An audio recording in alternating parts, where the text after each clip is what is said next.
Hello ਹਾਂਜੀ ਦੇਖੋ ਬੇਟਾ ਅੱਜ ਅਸੀਂ ਬਹੁਤ ਇੰਪੋਰਟੈਂਟ ਟੌਪਿਕ ਕਰਨ ਲੱਗੇ ਹਾਂ। ਉਹਦੇ ਲਈ ਇੱਕ ਜੋ ਫੰਡਾਮੈਂਟਲ ਫਾਰਮੂਲਾ ਆਪਾਂ ਨੂੰ ਪਤਾ ਹੋਣਾ ਚਾਹੀਦਾ ਉਹ ਇਹ ਹੈ ਕਿ ਅਗਰ ਕਿਸੇ ਵੀ ਪੋਲੀਨੋਮੀਅਲ ਦੇ ਦੋ ਰੂਟਸ ਹੈ, ਇਫ ਅਲਫਾ ਬੀਟਾ ਆਰ ਦਾ roots of polynomial, any polynomial, either it is fx or it is given as any polynomial, then that polynomial will be equal to x minus alpha into x minus beta।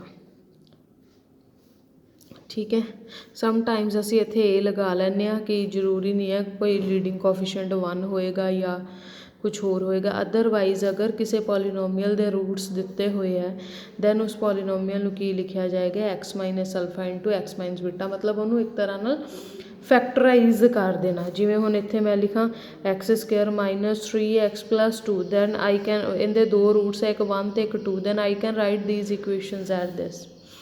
ये rule तुहानूं पता होना चाहिए क्योंकि इहदे नाल अपने सारे मोस्टली सम जो है वो हो जाने। देखो if roots of the equation are 2 alpha 1 alpha 2 alpha 3 alpha 4, 5 degree equation है, 5 roots दिते हुए हैं, show that this is equal to this।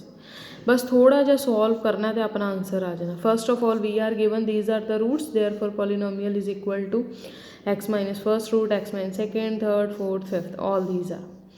after that what will I take? I will take these 4 roots as a one term। Now I differentiate both sides. अगर मैं differentiate करूँगी तो derivative का formula क्या होंगे? First term as it is second का derivative plus second as it is first का derivative. हुण इनू सॉल्व करने की जरूरत नहीं है क्योंकि जो मैं इहदे टू पुट करूँगी इस इक्वेशन च 2 पुट करूँगी इत्थे तो डेरिवेटिव 1 आ जाना, पर जो मैं इत्थे 2 पुट करूँगी whatever the term here is we will get there is 0, therefore we will get the answer. और ये सम यूनीवर्सिटी एग्जाम च बहुत बार आया हुआ और देख के नहीं लगता एकदम आपां नूं कि ये भी हो सकता, बट हाँ जस्ट एक छोटा जिहा ट्रिक है जिहदे नाल सम सॉल्व हो जाता है।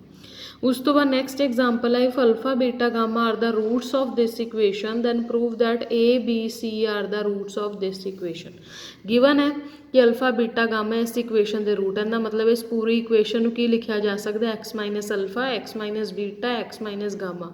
मूरे माइनस मैं तां पाया क्योंकि अगर मैं लैफ्ट साइड पर देखा minus x into minus x into minus x मतलब माइनस एक्स क्यूब आता है, तो coefficient of x cube minus आंदा, इस करके मैं इहदे मूरे माइनस लगाता। लिखिया भी है note here that coefficient of x cube on left hand side is -1, so we have put a negative sign on the right side. So from 1 we get, हुण देखो इनू इधर ले जाओ इनू इधर ले आओ, उहदे चों माइनस कॉमन निकाल लो। हुण की है, हुण अगर इस नज़रिए नाल इक्वेशन देखिए तो यह आ जाता a b c are the roots of this equation.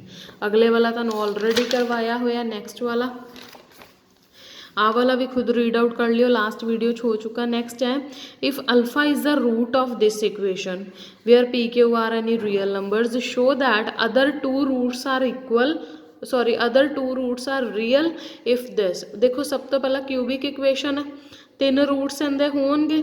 हुण उन्होंने की किया कि अगर ये 3 डिग्री इक्वेशन है 3 रूट्स होणगे तो उहदे चों एक रूट अगर अल्फा है तो बाकी के जोड़े 2 रूट है और रियल होणगे। पहला अल्फा तो देता ना इनका रूट, दैट मीनस जो भी मैं अल्फा नाल मल्टीप्लाई सॉरी डिवाइड करूँगी तो जो रिमाइंडर आएगा that will be equal to की होएगा 0। ठीक है, हुण बाकी दे 2 रूट कित्थों पता लगने आ? बाकी वाली पॉलीनोमियल तो x square plus P alpha x plus this. अगर इनू कंपेयर किया जाए इस क्वाड्रेटिक इक्वेशन नाल, तो इस क्वाड्रेटिक इक्वेशन के रूट्स कदों रियल होंदे आ? When discriminant is greater than equal to 0, if b square -4 a c greater than equal to 0। B square की है कोफिशिएंट ऑफ एक्स उनका स्क्वायर -4 इंटू ए इत्थे 1 है into c, so if this happens then the result will true. So ये भी prove हो गया।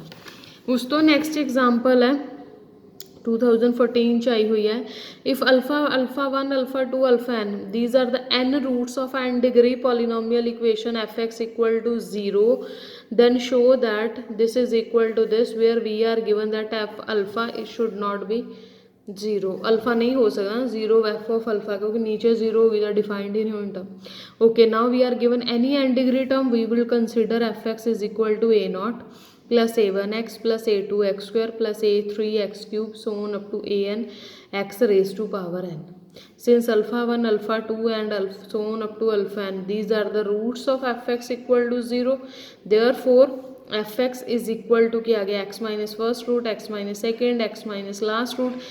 Moreover इत्थे xn ਦੀ लीडिंग कोफिशिएंट की सी an, इस करके मैं मूरे शब्द an मल्टीप्लाई करता। ये हमेशा याद रखना कि एक कॉन्सटेंट मल्टीप्लाई होएगा, या तो वो 1 होएगा अगर x का लीडिंग कोफिशिएंट 1 है, बट अगर x का लीडिंग कोफिशिएंट an है तो इत्थे मूरे भी की मल्टीप्लाई होएगा an. Now taking logarithm on both side, and you know that whenever we take logarithm on any term, then the formula applies log of if the term is in the product, then we will separate the terms with plus sign and take log on with every term. So log an plus log of this plus log of this. Now differentiating both sides. After that put alpha x is equal to alpha and you will get the answer. ठीक है, सब तो पहला काम की है, खुद N degree equation choose करो और उन्हें इस वे ना लिख लो। उस तो नैक्सट आ वाले ऑलरेडी किते हुए हैं 8th 9th एग्जाम्पल। देखो इनके जो सम्स बहुत ज़्यादा दिते हुए हैं, तुसी जस्ट की करना है, तुसी जिन्ने हो सके मैक्सिमम, अगर 10 सम दिते हैं तुसी कोई 5 उनके चो पिक कर लो, जिन्ना तुहाडे कोल टाइम है। सारे करने हैं फिर तो बहुत अच्छी गल है, अदरवाइज जिन्ना टाइम मिलता उन्ने सम सॉल्व कर लो। नैक्सट है find the value of k for which the equation has a repeated root. हुण रिपीटेड रूट का मतलब की है, डबल रूट। डबल रूट की कंडीशन है कि अगर किसी पॉलीनोमियल इक्वेशन का डबल रूट आता है तो उनका ते उनके फर्स्ट ऑर्डर डेरिवेटिव के सेम रूट होंगे। देखो the given equation is this and when I take the derivative of f dash x we will get 3x square minus 3। Now the equation has repeated root, therefore f x and f dash x has a common root. हुण f dash x चो root निकाल लो, किहड़ा root आ रहा plus minus 1, plus minus 1 f x च put करो, या तो के दी वैल्यू 2 आएगी या के दी वैल्यू -2 आएगी। ठीक है, नैक्सट वाले चो ने क्या प्रूव दैट, और ये सिर्फ क्वेश्चनस जड़े तुहाडे पेपर दे लिए इंपॉर्टेंट नहीं है, अदरवाइज भी अगर नैक्सट हायर क्लासेस दे विच अदरवाइज अपने कोल कोई इक्वेशन आंदी सॉल्व करन दे लई तो आपां डायरैक्ट इक्वेशन देख के कह सकते हैं कि इनका कोई भी रूट ट्रिपलेट्स नहीं होएगा। क्यों नहीं होएगा? ट्रिपलेट्स दे लई की होना जरूर, डबल होने लई की जरूरी है कि एफ एक्स तो एफ डैश एक्स च रूट सेम होना चाहिए। ट्रिपल लई की होएगा एफ एक्स और एफ डबल डैश एक्स च सेम रूट होना चाहिए। So we will get the double dash x. असी एफ एक्स दिता होया, एफ डैश एक्स निकाल लांगे, एफ डबल डैश एक्स निकाल लांगे।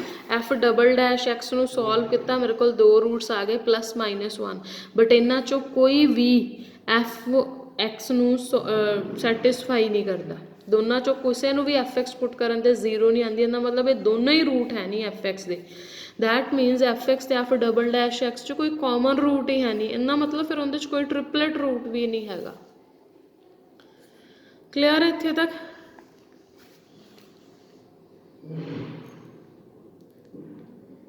उस तो बाद हुण जिथे आ गया solve the equation given that it has multiple roots, तुसीं सिंपल करो, एफ एक्स दी हुई है, एफ डैश एक्स निकाल लो, दोनों का एक्स सी एफ निकाल लो, कॉमन रूट्स आ जाएंगे। Show the equation has a multiple roots, फिर वही काम, एफ डैश एक्स के रूट्स निकाल लो, एफ एक्स पुट कर दो, अगर कोई रूट सैटिस्फाई कर गया दैट मीनस उनके रिपीटेड रूट होंगे। Again same thing. उस तो बाद नैक्सट दिता होया फाइंड द कंडीशन। अच्छा एक मिनट,